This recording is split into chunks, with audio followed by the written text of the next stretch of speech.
Fala pessoal, bom dia, boa tarde, boa noite, tudo bem com vocês? Espero que sim, de coração que sim.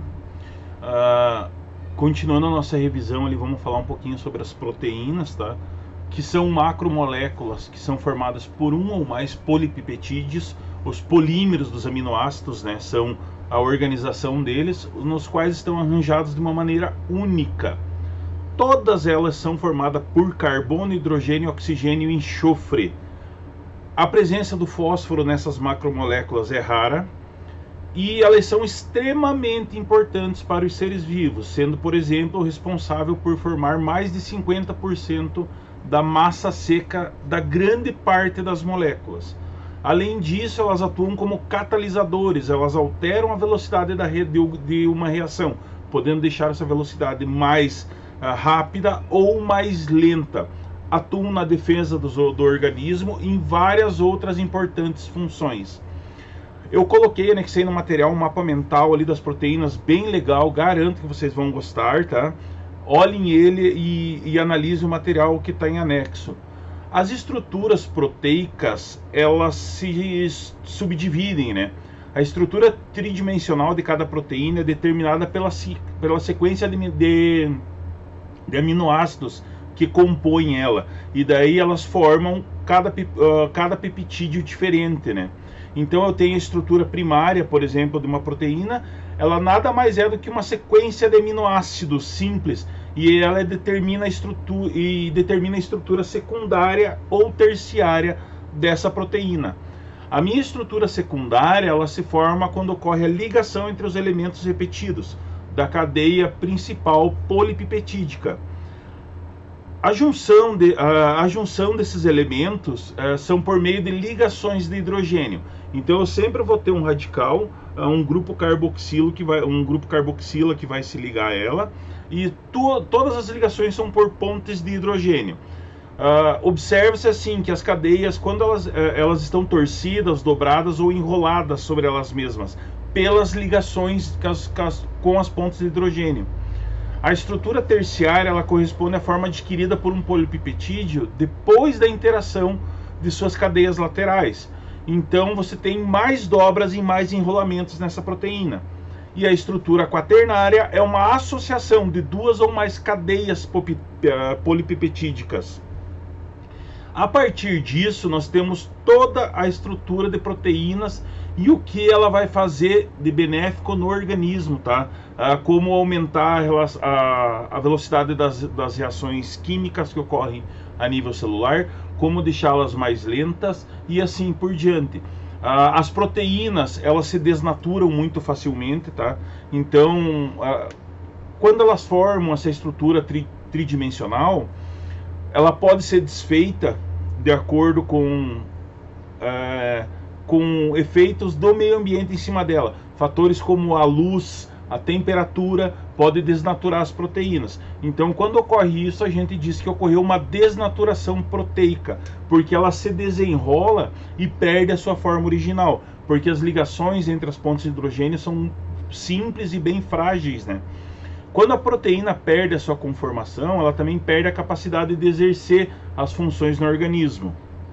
Então ela acaba perdendo a sua função básica. Por isso que, por exemplo, a febre, ela é muito perigosa para o nosso organismo.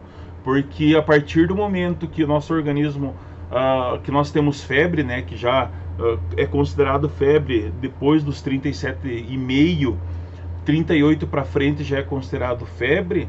Se essa temperatura do corpo aumentar muito, que é uma reação natural do nosso organismo, tentando cozinhar algum organismo estranho que esteja dentro do nosso corpo, ocorre a desnaturação proteica e ela perde a função. E isso em larga escala gera a perda do funcionamento, né, das nossas células e dos nossos órgãos. Aí nas proteínas, elas são separadas também como globulares e fibrosas. As proteínas globulares são aquelas proteínas que possuem forma esférica. Um exemplo disso é a hemoglobina do sangue. E elas são dobradas várias vezes sobre si mesma. As proteínas fibrosas apresentam formato de fibra alongada quando comparamos com as globulares. Então a gente percebe assim, as fibrosas elas são menos compactas, menos organizadas do que as proteínas globulares. Proteínas simples conjugadas e derivadas. As proteínas simples são aquelas que são formadas por apenas um aminoácido. As conjugadas, quando elas sofrem hidrólise, que é a quebra das ligações proteicas pela água, né? Elas liberam aminoácidos e um radical não peptídico. Esse radical é denominado de grupo prostético, o grupo que faz parte da proteína. As proteínas derivadas, elas não são encontradas na natureza e são obtidas através da degradação, por meio da ação dos ácidos, bases ou enzimas de proteínas simples ou conjugadas. Então, você não encontra ela no seu meio natural. Ela é formada dentro dos vivos, a partir de degradação. Dentre das funções proteicas, nós temos as funções de catalisação de reações químicas, né? Onde elas aceleram algumas reações e deixam mais lenta outras reações. Atuam na defesa do organismo, uma vez que os anticorpos são proteínas. A comunicação celular que ocorre através da membrana, ela ocorre por ligações proteicas. Lembra lá que a gente falou das membranas celulares? Elas vão ocorrer por ligações proteicas, por ligações entre proteínas. Garantem o transporte de substâncias, como é o caso da hemoglobina, que atua no transporte do oxigênio e do gás carbônico. Então a hemoglobina ela vai lá para o alvéolo pulmonar e ela vai fazer a troca do gás carbônico que ela está trazendo carregado e vai pegar um oxigênio novo por ligações, né? Então ela garante esse transporte de substância. E a hemoglobina ela é muito sensível à temperatura também. Se aumentou um pouco a temperatura, passou da temperatura que ela suporta, ela desnatura e perde a função. E isso no organismo em larga escala pode gerar um colapso no organismo inteiro, né?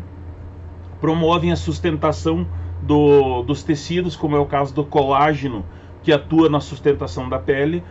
Lembrando assim que é muito importante você ter reserva de colágeno na pele, só que principalmente as meninas, claro, que utilizam cremes ricos em colágeno, a pele não consegue absorver muito bem a proteína do colágeno, porque ela é uma proteína grande, então você não tem uma absorção efetiva pelo tecido epitelial da molécula do colágeno, porque ele é uma proteína muito grande.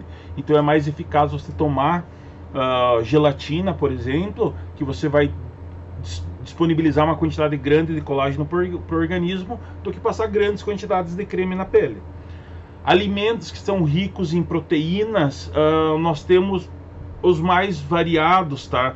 Principalmente as carnes, leites e ovos. Elas se destacam pelo alto valor proteico. A carne de galinha, por exemplo, é composta por 20% de proteína. Ovos, mais ou menos 11%, 12% de proteínas. Por isso que se utiliza muito eles em dietas, né, restritivas, porque eles têm um alto nível proteico para o organismo. Os alimentos eles são classificados como alimentos proteicos completos ou incompletos, que são aqueles que possuem todos os aminoácidos essenciais. Já os incompletos são aqueles que se observa a falta de um ou mais aminoácido essencial. Essencial como? Essencial para a manutenção da vida do organismo. Os alimentos que são incompletos são, na sua grande maioria, de origem vegetal, tá? Então nós absorvemos muito pouca proteína de origem vegetal. Os vegetais eles são mais importantes nos movimentos peristálticos dos organismos vivos, no movimento de deglutição e no movimento dos intestinos. E aminoácidos são todas as proteínas que são formadas por conjunto. Cada aminoácido é uma molécula orgânica constituída por um grupo carboxila e um grupo amino. No centro desse aminoácido eu tenho um radical, que é um carbono que apresenta 4 ligações, tá? Ele pode fazer, tem 4 formas de ligações nele: um grupo amino, um grupo carboxila, um átomo de hidrogênio e uma variável, um grupo variável, que geralmente é o radical livre, né? Que aí outras junções, outros aminoácidos podem se ligar nesse radical livre. No total, assim, nós conhecemos 20 aminoácidos que são dispostos na natureza. Importante, assim, se levar... é importante, assim, mencionar que nem todos os aminoácidos estão presentes em uma proteína, tá? Eles são separados em outras proteínas. Então, por sua vez, eles podem... cadeias de aminoácido podem apresentar aminoácidos repetidos. Os aminoácidos em uma cadeia polipeptídica, eles estão ligados uns aos outros por ligações peptídicas.